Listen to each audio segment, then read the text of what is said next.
Mrityunjay Tiwari has strongly criticized the arrest of Janata Dal candidate Anand Singh from Mokama, which took place this morning in connection with the Dular Chand Yadav murder case. Tiwari dismissed the arrest as a mere formality, pointing to a severe breakdown of law and order in Bihar, which he labelled as Gunda Raj. He questioned the significant delay in apprehending the accused and urged Prime Minister Narendra Modi, who is scheduled to campaign in the state today, to address this alarming situation. Listen in. देखिए, एक तो गिरफ्तारी में विलंब क्यों हुई और सरकार की, चुनाव आयोग की, प्रशासन की जब फज्जत हो रही थी, लगातार श्री तेजस्वी यादव जी सवाल खड़े कर रहे थे। इसके बाद सरकार अपनी फज्जत से बचने के लिए ये खाना पूर्ति की गई है। गिरफ्तारी गोलियों की तड़तड़ाहट से दहल उठा है पूरा बिहार, चाहे सिवान में एएसआई की हत्या हो, आरा में 2 लोगों की हत्या हो, रोहतास में हो, मोकामा में हो। ये गुंडा राज है। अब आदरणीय प्रधानमंत्री जी को जंगल राज का कैसेट, जो जनता का राज, गरीबों का राज था, कहते हैं। अब ये गुंडा राज पर बोलना चाहिए। आदरणीय प्रधानमंत्री जी का आज रोड शो था, तो ये सिर्फ दिखावे के लिए खाना पूर्ति की गई है। आखिर इतना विलंब क्यों हुआ, ये देरी पर सवाल खड़े हो रहे हैं। कल भी प्रचार प्रसार किया गया, तो ये सिर्फ दबाव में जो सवाल उठ रहे थे, सरकार फज्जत हो रही थी, इसके लिए खाना पूर्ति की गई है।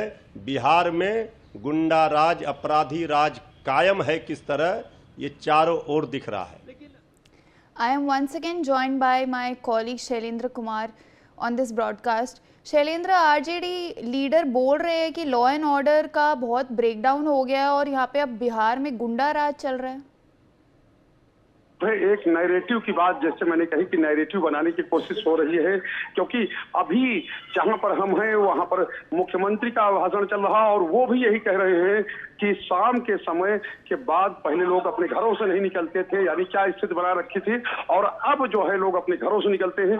तो दोनों तरफ से नैरेटिव बनाने की कोशिश हो रही है।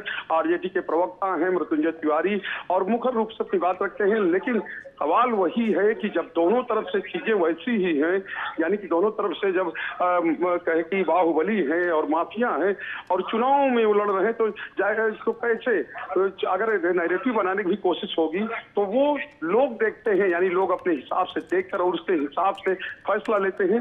लेकिन चूंकि अब इससे पहले तेजस्वी यादव सवाल उठाते रहे हैं, वो क्राइम बुलेटिन भी जारी करते थे और ये कहते थे कि अगर हमारे समय में, यानी हमारे पिता और माता की जो सत्ता थी उस समय अगर जंगल राज था, तो इस समय महाजंगल राज है, क्योंकि रोज हत्याएं हो रही हैं। एनसीआरबी के जो आंकड़े हैं उनका हवाला देते थे। और साफ तौर पर अब तो चुनाव का समय है, चुनाव के समय पे जो चीजें हैं वो अपने पक्ष में करने की कोशिश होती, यानी कि अपराध जो है बिहार का बड़ा मुद्दा है। क्योंकि अभी जो हत्या, जिस तरह चाहे दुलार चंद की हत्या हो, चाहे अनिरुद्ध जो है एएसआई हैं उनकी हत्या हो, या आरा में जो हत्या हुई है, वो सवाल तो खड़े करती ही है। लेकिन एक चीज इसमें और देखना है कि किस तरह से पुलिस ने एक्शन लेकर लोगों की गिरफ्तारियां की है, चाहे अनंत सिंह की गिरफ्तारी हो और चाहे एएसआई के हत्याकांड का मामला हो, उसका खुलासा हो। कुछ घंटों में, यानी 24 से 48 घंटों में ये खुलासे हुए। और इसको भी जो जेडीयू के नेता हैं वो अपने सरकार की उपलब्धि बताते हैं और कहते हैं कि पहले जब लालू और राबड़ी देवी का शासन था, यानी कि तेजस्वी यादव के माता पिता का शासन था, तो उस समय ये चीजें नहीं होती थी, यानी अपराध होते थे, अपराध होते जाते थे और लोगों की गिरफ्तारियां नहीं होती थी, यानी अपराधियों की गिरफ्तारियां नहीं होती थी। और या यूं कहें कि एक आरोप ये भी लगाते हैं कि उस समय जो है सीएम हाउस से ही अपराध का जो संचालन होता था, अपहरण के नेटवर्क का संचालन होता था। तो इस तरह के आरोप राजनीति में कहें कि जो सत्ताधारी दल हैं, विरोधी दल हैं, एक दूसरे पर लगातार लगाते रहे और अब तो चुनावों का समय है। Thank you, Shailendra, for those insights. Now, the Uttar Pradesh Deputy Chief Minister Keshav Prasad Maurya has commented on